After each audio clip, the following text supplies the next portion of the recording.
Bonjour et bienvenue sur la chaîne Evolution Keys. Dans la continuité de la série de vidéos consacrées au sujet de l'eau, aujourd'hui je vais vous parler d'une substance que l'on appelle le bisphénol A.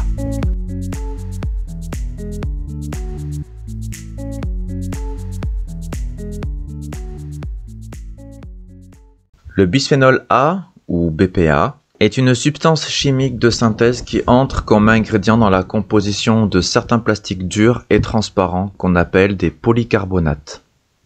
Le polycarbonate est actuellement l'un des plastiques les plus utilisés au monde. Le BPA est donc très présent dans notre environnement social actuel.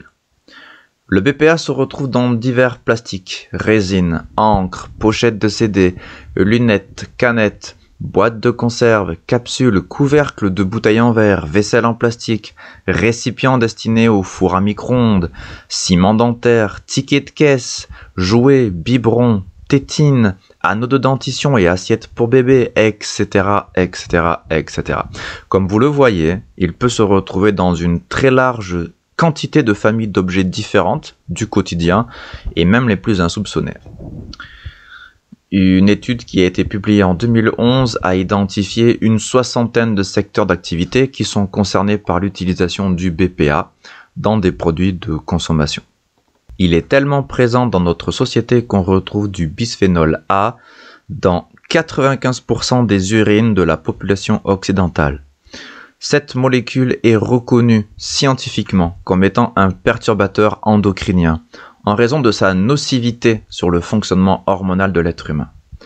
Le professeur Robert Barouki, qui est toxicologue et pharmacologue, a expliqué qu'il existe des études qui montrent une association entre la contamination par le BPA et des pathologies cardiovasculaires, le diabète, ainsi que des pathologies liées au développement de l'enfant.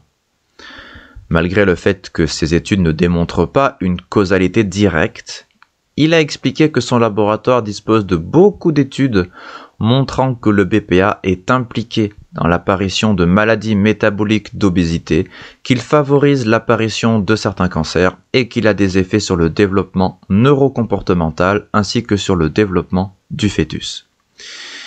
Il a précisé qu'il observe ces troubles avec des doses faibles de BPA. Et c'est pourquoi il pense que tout plastique contenant du BPA est un danger réel, quel que soit le type d'exposition et la dose de BPA qu'il contient. Plusieurs comités scientifiques ont abouti à la conclusion que cette substance comporte des dangers avérés pour la santé. Preuve de cette dangerosité, la loi française numéro 2012-1442, créée le 24 décembre 2012, a interdit, dès ce moment-là, le BPA dans tous les contenants alimentaires destinés aux enfants de moins de 3 ans. Le texte a également étendu l'interdiction du BPA dans d'autres objets destinés aux bébés, tels que les collerettes de tétine, les sucettes et les anneaux de dentition. Si c'est nocif pour un enfant, on se doute bien que c'est nocif pour un adulte également. Pourtant, la France n'a pas interdit le BPA dans tout produit quel qu'il soit. Et dans d'autres pays, le risque de retrouver du BPA dans toutes sortes d'objets, y compris pour les enfants, est un risque très présent. Espérons que ces choses changent un jour. Tant que la situation n'a pas évolué, et bien que des contaminations de toutes sortes ne rendent pas aisée la tâche de l'éviter, une démarche envisageable reste cependant d'éviter le plus possible d'acheter tout objet pouvant contenir du plastique, en préférant investir dans des objets dont les matières premières sont les plus naturelles possibles ou au moins dont les matières premières ne sont pas en plastique et qui ne comportent pas de substances toxiques autant que faire se peut. Quand les propositions sur le marché ne semblent pas rendre possible cette option pour un produit, on peut aussi choisir de sélectionner les contenants plastiques et les produits indiquant qu'ils sont dépourvus de BPA. L'idée ici, c'est de chercher à acquérir des produits qui ne possèdent pas de substances toxiques. Et quand ce n'est pas possible de faire autrement, car le marché ne propose pas un produit parfaitement sain, alors il est préférable de rechercher ceux qui contiennent le moins de substances toxiques et surtout qui ne contiennent pas certaines substances fichées comme étant toxiques pour la santé de l'être humain. Afin de savoir si le plastique d'un objet spécifique contient du bisphénol A, Vous pouvez chercher le sigle, le pictogramme moulé dans le plastique de l'emballage ou du produit en question, s'il y en a un. Pour repérer les contenants qui pourraient en contenir, le plus simple est en effet de se reporter au pictogramme de l'objet ou de l'emballage et à son chiffre. Si c'est le chiffre 7 qui y figure, il faut être vigilant puisqu'il correspond à autre plastique, comme on l'a vu dans une précédente vidéo. Or, dans cette catégorie, on peut parfois trouver du bisphénol A. Mieux vaut donc éviter de prendre un produit indiquant appartenir à cette famille de plastique. Il convient aussi d'éviter la famille de type 3 et de type 6. Ces codes 3, 6, 7 indiquent des plastiques qui semblent pouvoir éventuellement contenir du BPA. Mais ce n'est pas toujours le cas pour autant. Donc la mention sans BPA est vraiment la mention à privilégier. Ce triangle n'est pas obligatoire, mais si le plastique du contenant que vous avez entre les mains est transparent et rigide, il y a de fortes probabilités pour qu'il contienne du BPA, du bisphénol A. Et je le répète, dans l'idéal, je vous recommande de toujours préférer vous orienter vers l'acquisition de produits qui sont dénués de plastique si vous souhaitez vous protéger au mieux d'une exposition aux substances toxiques que les plastiques actuels peuvent contenir.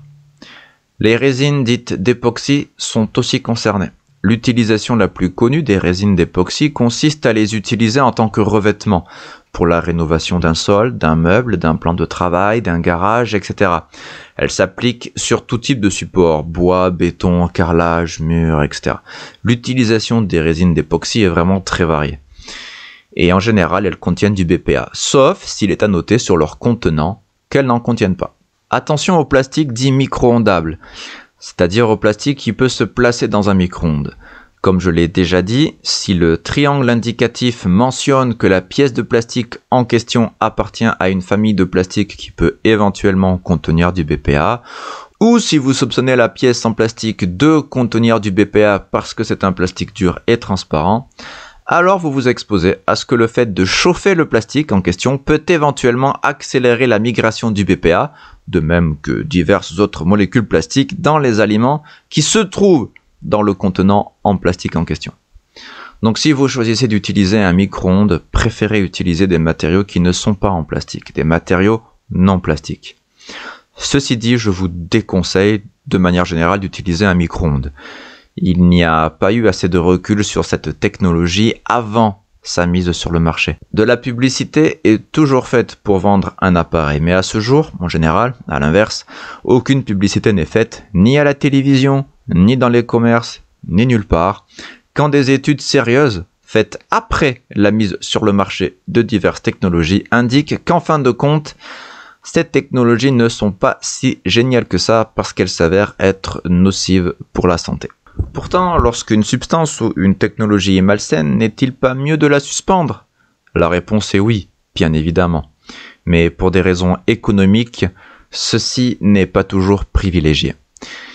Alors, ne serait-il pas mieux, dans un monde fonctionnant avec un système financier, de mettre au point un dispositif et un budget conséquent permettant d'aider une entreprise et ses employés à aller vers une reconversion professionnelle, permettant aux dirigeants d'entreprise de continuer à gagner beaucoup d'argent et à ses employés de continuer à avoir un salaire très appréciable? Bien sûr que oui, un tel accompagnement serait idéal, parce qu'un tel accompagnement permettrait que personne n'ait peur que son activité, que la source de ses revenus financiers s'arrête parce que quelque chose de malsain se trouve au sein de ce qu'elle produit. Peut-être qu'un jour, de tels dispositifs existeront, peut-être pas. Dans tous les cas, chacun peut choisir, autant chef d'entreprise qu'employé, de réfléchir à des possibilités de reconversion lui permettant de gagner tout l'argent qu'il veut, mais en exerçant des activités saines. Ceci n'est qu'une réflexion philosophique de ma part. Ceci dit, après cette petite parenthèse de philosophie économique, continuons. Le micro-ondes est un appareil dont divers travaux scientifiques ont démontré qu'il est vraiment dangereux pour la santé. De très nombreuses études sur le sujet le démontrent très clairement. Je vous conseille donc d'éviter les plastiques micro-ondables, mais plus que cela, je vous conseille d'éviter totalement le micro-ondes de façon générale, pour des raisons de santé et uniquement pour des raisons de santé. Mais ceci étant un tout autre sujet, je ne vais pas le développer ici, parce que ce n'est pas le sujet qui nous intéresse ici.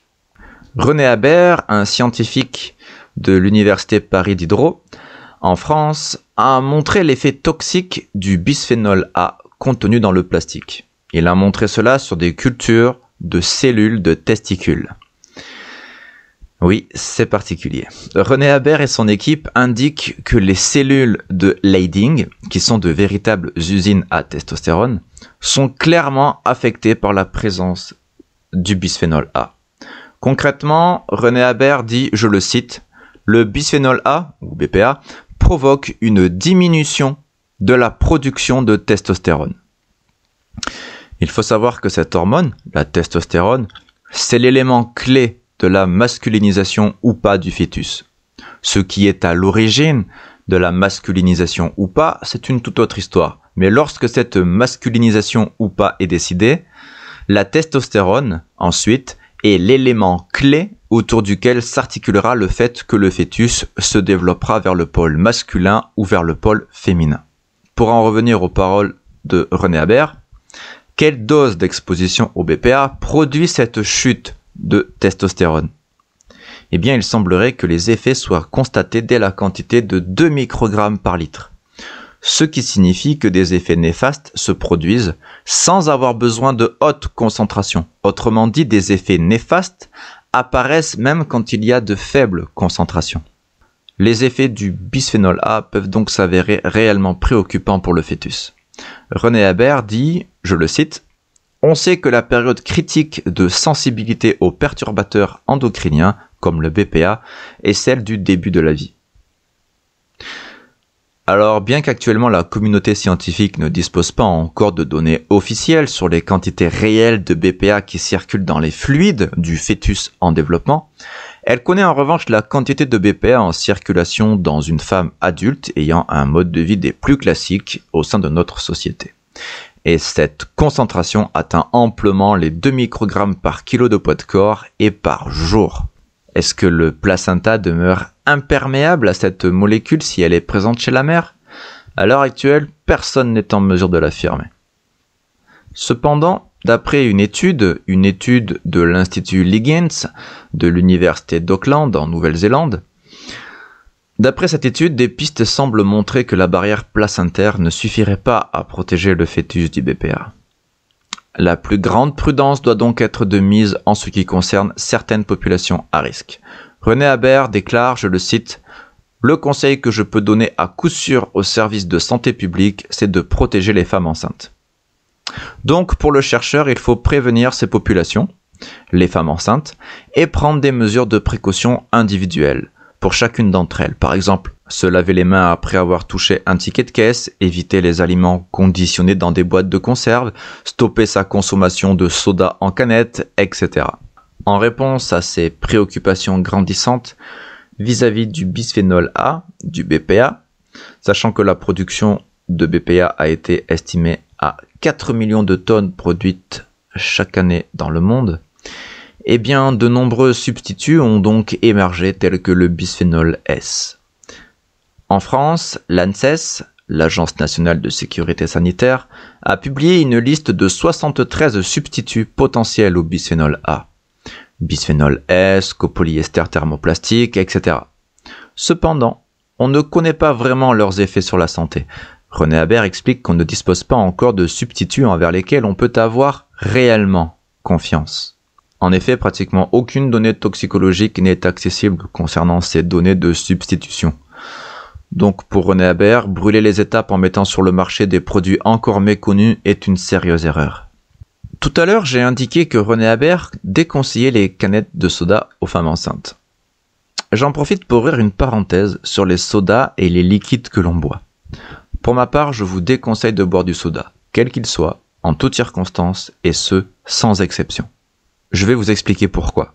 En 2013, une étude a porté sur l'analyse de 1373 protéines qui sont produites au niveau du cortex frontal. Eh bien, il a été observé que 290 d'entre elles ont été modifiées par la consommation de soda, quel qu'il soit. De manière plus générale, on peut dire que les sodas perturbent votre cerveau et ses fonctions. tout en vous exposant potentiellement à des pathologies très graves. Cette information est à ajouter à ce que l'on connaissait déjà sur les dangers potentiels qui sont encourus par la consommation de soda, à savoir un risque de diabète, de maladies cardiovasculaires, un risque accru de développer démence et AVC, accident vasculaire cérébral, un risque de développer une décrépitude de l'hippocampe qui est une zone cérébrale qui semble être connectée entre autres au processus de la mémorisation, etc. Je viens de parler des sodas, mais les études scientifiques ne sont d'ailleurs pas non plus en faveur des boissons que l'on nomme jus de fruits. Cela concerne essentiellement les jus modifiés. À ce propos, concernant les jus, il faut savoir qu'il existe 3 grandes catégories de jus de fruits commercialisés. Le pur jus, le concentré et celui à base de nectar. Ces 3 catégories de jus sont radicalement différentes dans leur composition. Le pur jus est un jus qui est constitué uniquement du jus des fruits pressés. Le concentré est un jus auquel on a enlevé son eau par évaporation, puis on l'a transporté, et il a été à nouveau dilué dans une eau différente qu'était la sienne à l'origine pour être reconstitué.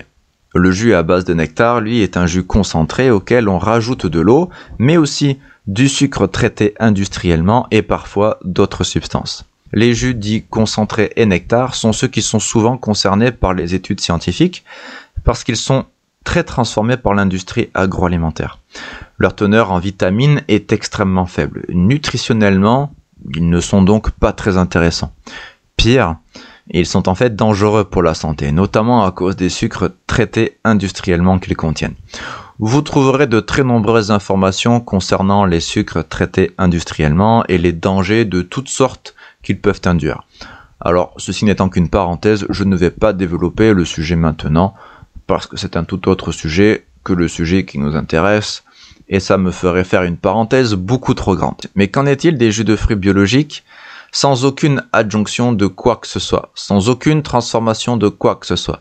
Eh bien, si des substances autres que le jus concerné sont ajoutées au jus, alors il est préférable de s'en détourner. S'ils sont exposés à des rayonnements ou autres processus de stérilisation, là aussi il est préférable de s'en détourner parce qu'alors ils ne sont plus vraiment intéressants en termes de nutrition. Un fruit naturel est riche en vitamines, en minéraux, en sucre naturel et en fibres.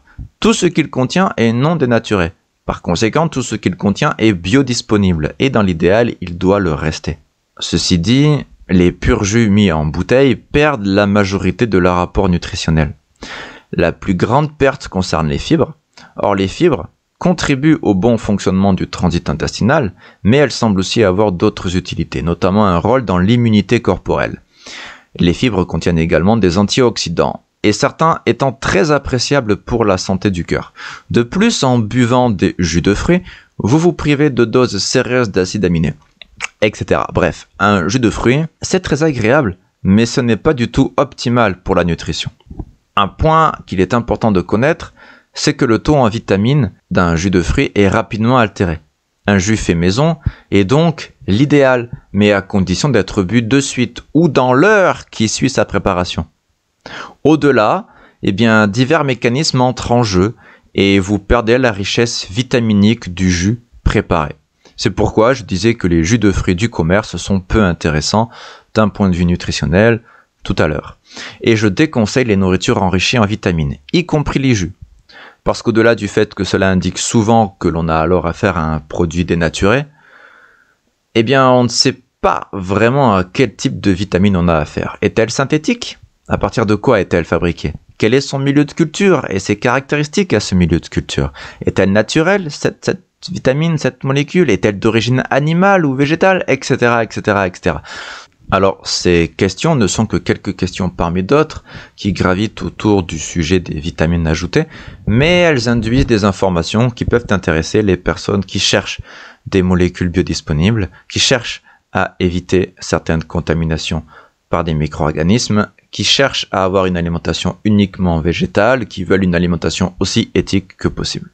Tout ce qui précède concernant les jus de fruits concerne aussi les jus de légumes.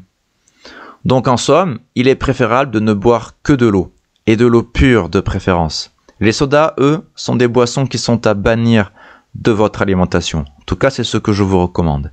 Et si vous voulez un jus de fruits ou de légumes, eh bien, il est préférable que vous le fassiez vous-même et que vous le buviez dans l'heure qui suit sa préparation. Ceci dit, faites attention avec votre consommation de jus. Pour plusieurs raisons, je vous recommande vraiment de manger toujours plus de fruits et de légumes que vous ne buvez de jus. Et ceci afin de profiter des autres ingrédients que possèdent les autres parties des fruits et légumes. Voilà pour cette parenthèse. En attendant la suite, si vous voulez obtenir une eau pure, saine et sûre pour la santé, eh bien, je vous invite à aller voir dans la barre d'informations située sous cette vidéo la solution que je vous propose pour obtenir une eau pure, saine et sûre pour la santé. À plus tard!